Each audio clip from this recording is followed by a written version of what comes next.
as mulheres são muito mais emotivas do que os homens. Isso é um fato, todo mundo já sabe. Então. Mas isso quer dizer que elas agem muito mais movidas à emoção do que à razão. Então eu já disse para vocês que a energia do cérebro feminino são as emoções, né? Emoções.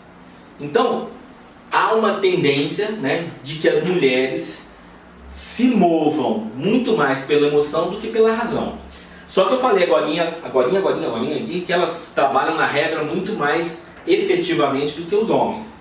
Então é muito interessante isso, por quê? Porque elas vão trabalhar assim com muito mais emoção do que com a razão. Só que como elas seguem regras muito mais efetivas, muitas vezes você tem a sensação de que as mulheres são muito mais duras do que os homens. É engraçado isso. Eu já ouvi isso de piadinha, de coisa assim de mulheres, demais. Nossa, aquela lá é fogo, ela é um sargentão.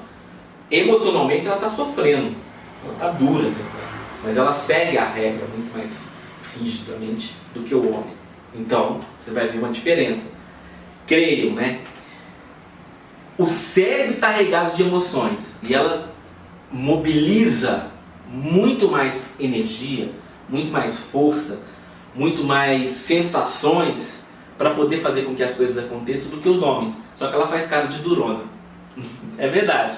Então no mercado de trabalho, por exemplo, as mulheres vão se mostrar muito duras, mas no fundo emocionalmente estão, né, sofrendo. Por isso que às vezes a gente vê mesmo que é muito mais simples, é muito mais fácil, a gente vê com muito mais vezes as mulheres adoecendo do que os homens adoecendo. A gente vê isso, porque elas mobilizam muito mais emoções, muito mais sentimentos, possuem dificuldades que fazem com que ela sofra e tudo para poder executar aquilo que deseja. E é legal porque aí você entende que a efetividade final vai ocorrer do mesmo modo. Ela vai fazer, porque ela é firme nas regras.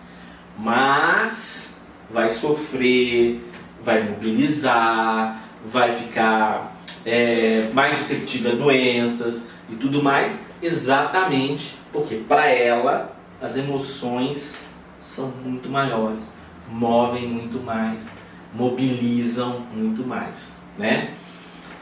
Mas não é, a gente fica imaginando, puxa, então as mulheres são muito fracas e tal. Não, de maneira alguma, ao contrário, é muito mais forte do que os homens. Porque no fundo tem que mobilizar muita emoção, tem que mobilizar muita situação interna para fazer com que aquilo que é regra para ela também seja cumprido. Então é muito interessante a gente entender isso.